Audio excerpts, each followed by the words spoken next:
blow that whistle and take 7 points off the field. Or the Saints game last week. It's a completely different game, and you completely change the game. Correct. If things happen differently, and we get so hyped up in week 2, and we get so like last year we were what 1-2 after week 3, and what's wrong with New England, and Brady's old, and last year and Gronk's old, and they go and they win the Super Bowl. We could be talking about a 2-14 team 18 weeks from now. A team that completely missed the playoffs and fell apart because, Brady got hurt or Brady got old. Yeah. Right now, Brady got old. And it's gone. It's gone, and it's gone. And, and if it was played on paper, there'd be, the 08 Lions would probably not go 0-16 because on paper they weren't as bad as they were in reality. Correct. I had an interesting thought. Go ahead. I was gonna say I saw them go 11-5 when Brady got hurt the last time with Ryan Mallett as their quarterback. I still think. Oh, I'm sorry, Ryan Castle. Excuse me. I could see them still going 11-5 or 12-4 with Jarrett Stidham because they have enough offensive weapons to do that. Now, if Brady goes down, yes, that'll be a huge loss. But I think Stidham has I think he is. They went through, Jacoby Brissett. Then they had Jimmy Garoppolo and so on and so forth. And, this was supposed to be the era. I think Stidham really is the guy that could be the replacement when Tommy decides to hang it up. Now, I don't see Tommy doing that anytime soon unless he gets majorly hurt. But, yeah, that's a whole different scenario that I don't even want to talk about if he gets hurt. So we'll just leave it at that. Yeah, no. No. And I was going to say something, and I totally blanked on what I was thinking now. Figure that one out. Do you think the Saints are in trouble? I'm sorry? Who did you have put? The Saints, do you think they're in trouble? Do you think the Saints are in trouble? Yeah. Well, let's see. Brees is out for, 6 weeks? They say 6 weeks, 8 weeks? With him going down, the division, the AFC South, the NFC South is now all shook up because I love to say this because I live in the Tampa Bay area. If the Buccaneers can stay away from making mistakes like they did against the 49ers, they have a shot at winning that division because Carolina is a mess. Cam Newton re-injured that foot. He's a mess. So he's a mess. The Saints are going to be without Drew Brees for a while, which means now it leans on Matt Ryan and the Falcons, who luckily it took a huge, 42-yard touchdown last week with Julio Jones. Had they not had that, they had lost to the Eagles, and they'd be 0-2 right now. And the Bucs are 1-1. They would be tied with the Saints for the division lead. So, you look at that scenario. That whole division is shook up now that he's out for a while. And, even with and the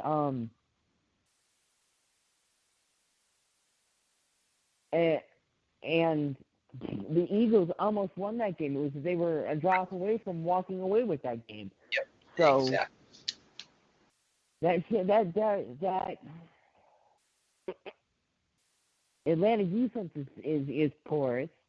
Cam Newton's a head case. Bridgewater, I've been high on Bridgewater ever since before he got hurt in Minnesota, and I really thought that Teddy Bridgewater was the future in Minnesota. I thought he was one of those hybrid quarterbacks, a Russell Wilson type, and I really thought that he was going to have he had a very promising career in in Minnesota going. And then when he got hurt, I was really big on him. I really thought that, and I think that. And he has a full week of practice. And with the starters, I think that Bridgewater is a very serviceable quarterback. I don't know if he's take you to the playoffs, win you a playoff game type quarterback. I think the pieces are in place for him to be successful in New Orleans. That's right. why I think he stayed in New Orleans as opposed to going to like Miami or Tennessee or a place that needed a quarterback, or even Arizona. And I think that Bridgewater could do some really nice things in New Orleans and set himself up to make some seriously good money next year. Well, and they too, Bud, also have a good offense with a guy like Alvin Kamara, who is a hybrid running back who no one can really match up with, and you have Michael Thomas, who's one of the best wide receivers in the league. They have enough weapons, and their defense is halfway decent. So, I mean, you can't really count the Saints out quite yet as far as division winners go. It's just now it shakes it up for a little while before he comes back. But I think I agree with you. I think Bridgewater can carry that team until Drew gets back. He can carry that team. So, say they're out 6 weeks.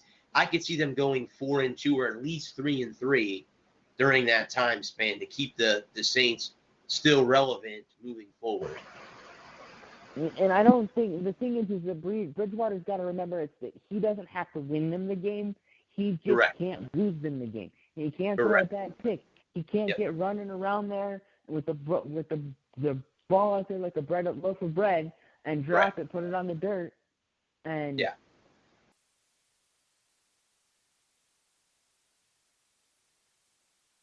And I think they'll be all right. I don't think that the season's completely lost.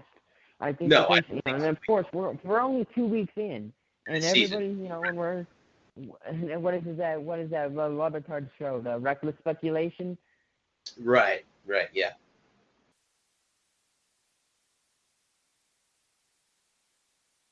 And it's just good. Week 1, week 2, week 3, and I think we were talking about that in the preseason. When I called in the week 3 of the preseason, we were talking about that and about how it was just so silly. The first, you really don't know anything about how anything is going to go until about week 12. You get about 12 weeks into the year. That's when you really start to see who are comers and goers, because the Bengals look like goers right now, and New England looks like comers. And in 10 weeks, it could be completely flipped. And we could be talking about two, completely different storylines and how, the Bengals have transcended football and won every game by 50 points. Right. Unlikely, but it could happen. Absolutely. Nothing is impossible, only improbable. So yes, nothing. Yeah. That scenario could definitely play out. We don't know. I mean, really, when I think once you get to kind of like week 5 or 6. You kind of know who your teams are, who the good teams are, who the mid-level teams are, and who the teams that are not just going to make the playoffs or, they're out of it already. But those mid teams are the ones you got to be worried about. Yeah, we could say in 6 the Patriots are 6-0, but you have a team like the Saints who are 3-3, or the Steelers, who are 4-2 after losing their first 2 games and they win 4 in a row. You have to worry about those mid-card teams that could be the teams that you could see in the playoffs, even though, say, in the first round or division round or whatever, that second round where they could come in there and beat you. You have to be worried about that moving forward. So, again, we'll have to wait and see in a couple weeks how, where everyone is at. I mean, right now, like you said, we could play games on paper. We as Patriot fans can say, oh, yeah, they're going to go 16-0. I don't see that. You don't see that. There are people out there that are buying into that. Oh, they're going to go 16-0. They're going to win a Super Bowl. We've gone through that scenario before, and we didn't win. We lost to the Giants. And that was incredibly heartbreaking. Yes, it was. That was the David Tyree catch. But I mean, if we could never talk about that ever again, it'd be too soon. That would be, yeah, well, I happened to see that because Eli Manning got benched, and they're talking about his 2 Super Bowl wins, and that catch comes up all the time because then he hit Plexico burst in the end zone, and the rest is history. But, I mean, yes. Unfortunately, depressing history. It makes me drink. Yeah, I don't want that to happen because, I don't want anyone to start buying into that. Oh, they're going to go 16-0. Well, wait a minute. We still got to play 14 more games. Take a chill pill here. Yeah. Let's just play one Right. week at a time. We'll get this. If it happens to fall that way, great. If it doesn't, oh well. Because, like you said, last year we were 1-2 after week 3. We just got beat by the Lions on Monday Night Football, I think it was Monday night. Sunday night. Yeah, I mean, I was over at my friend's house. They're both big Lions fans. They were, oh my God, what happened to you, and this and that, and you suck, and this is it. The dynasty is falling apart. It's over. Brady's over the hill, and I'm like, we'll see. And then what? 13 weeks later, we're in the playoffs, and 2 games later, we're in the Super Bowl, and we have won another title. So, yeah, it's... One ring. 2 rings. So, I mean, and the Lions did nothing after that win for the rest of the season. Yeah. Lord willing, this year, at least they're undefeated so far. They have a tie, but at least they're undefeated. They haven't lost a game yet this year, so you got to give it to them. They haven't lost a football game this year. But they've only managed to win 1. They played 2, and you've only managed to win 1.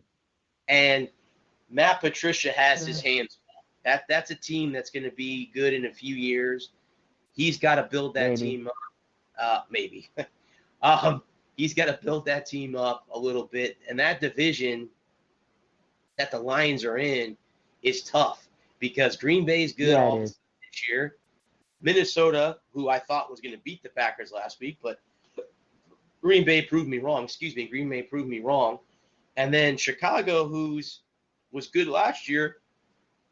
They're okay so far this year, but you have Khalil Mack and that great defense, and if Trubisky can stay from making mistakes, they have a good season too. I mean, they could have another good season like they did last year.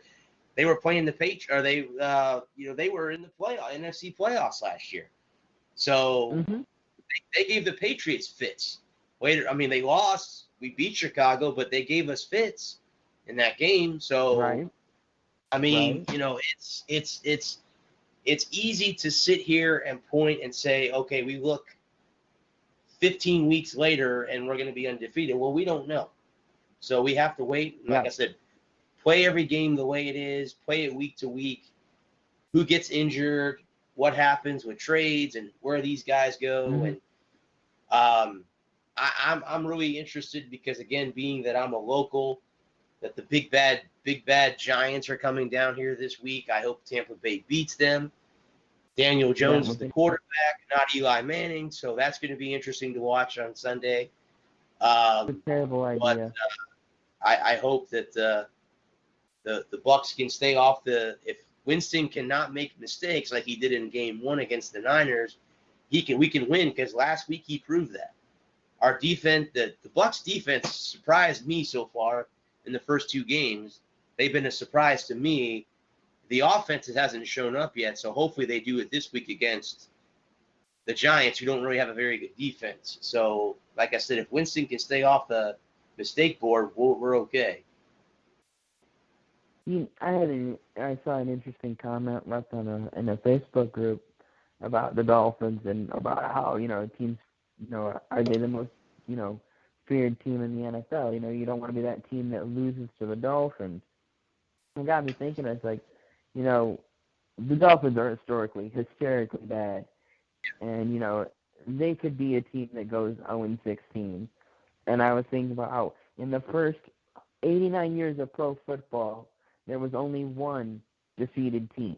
That would be, the 76 Bucks. Right.